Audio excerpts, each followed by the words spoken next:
Just say thanks to the organisers for inviting me here to speak today, and I thought that Sian's introduction was very useful because I don't think there's any point in us discussing at great length the horrors of austerity. I'm assuming that here everyone is against austerity, and therefore I want to concentrate entirely on the alternatives. There's no such thing as a purely economic answer, and in fact there's been a little bit of a revival of late of what people used to call political economy, made famous by people like Adam Smith and Karl Marx and so on, i.e. that the idea that economics isn't about mathematical formula, which is what they tend to tell you it is nowadays, but is actually about choices, about the resources and the choices we make. And so on that, I think politically, it's very, very useful that this government is now talking up recovery. Because if you look at the whole history of our movement, and I'm not talking about the anti-austerity movement, but the long tradition of our movement, it's always much easier to fight when people think they can win. If there's no hope, then there's very little fight.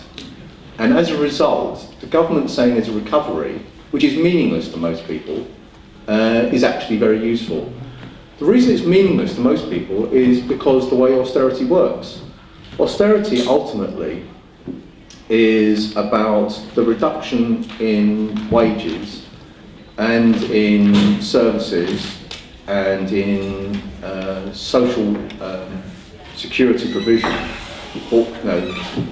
in the capsule, or the social wage, in order to drive up profits and the profit share. That's what it's about.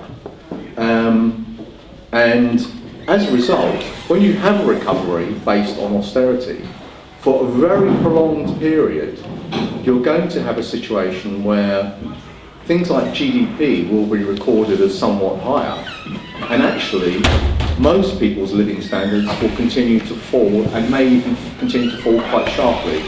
And that's the situation we are in now. But the political consequence of that is if people hear on their evening news every night that there is a recovery, they're going to say, well, where's my bloody share? Because why am I worse off? If there's a recovery, why, and we could list all the horrors of austerity, is that happening to me and the people I know? So in that sense, all the recovery guff is very useful. But I want to focus on one particular thing, which is hardly ever discussed, but it's actually the reason why we have the system we have, and it's the word profits. And the reason we don't discuss it, because it's the sort of hidden element, although it's the decisive factor, it's the reason why people build factories or whatever it is they want to do, is they're not there to make widgets, because next year they might decide to make steel plates. They're there to make profits, and that's the great hidden thing in all the debate. And there are very few magic numbers in any aspect of life. I'm going to offer you today one magic number, and that's 75 billion. 75 billion, until the most recent GDP data, was the fall in investment in Britain since the beginning of 2008. The fall in GDP is only 40 billion. I say only, it's still very substantial, and it's much, much lower than where it would have been had there been no slump. But you can see that the fall in investment way more than accounts for the fall in GDP, i.e. what we have is an investment strike. And that's the determining characteristic of the entire slump. Now the reason that's important is because you have to identify what the problem is before you can resolve it. And if it were the case that there was no money left, then we just have to lump it, I'm afraid. Because it really, if there are no resources to do something, then you can't magic them up. But the reality is, and I'm just, before lunch, I went to the education session. And sort of my little party piece as the old man when I go to student meetings, is I tell them that I went to university with no fees and on a full grant, which would be equivalent to about £1,000 a term now. And the economy, in real terms, there's not anything to do with inflation. In real terms, I'm old enough that the economy was literally half the size it is now. So where's the money gone? If the economy's grown to twice the level it was then, but we've got no money left, where's it gone? And the answer is that what we have is a declining rate of investment. And investment is only ultimately funded by one thing in a capitalist economy, and that's by profits. So if they're not investing the profits, well, where are they going? Well, that's where the magic 75 billion number comes in. Because I've just recently been doing, very focused on this in terms of all the capitalist economies, but just done some stuff on Britain. And it's actually very, very straightforward. What you have is a situation in Britain since 2008, as I mentioned, the fall in investment amounts to 75 billion. That's an annual recurring sum, difference between now and then, to the beginning of 2008. What you also have this year is an all-time record in shareholder dividends, which are slightly more than 75 billion. Simultaneously, you also have a rise over the same period, 2008 to 2012. You have a rise in the cash that's been hoarded by companies of about 75 billion a year, hence the magic number. That's where the money's gone. It's basically gone as a payout to shareholders and hoarded as cash by what are called non-financial corporations. So that now, beginning of 2008, they had a cash pile of just under 80 billion. Now, it's well over 400 billion. That's where the money's gone. There isn't no money left, it's just they refuse to invest it.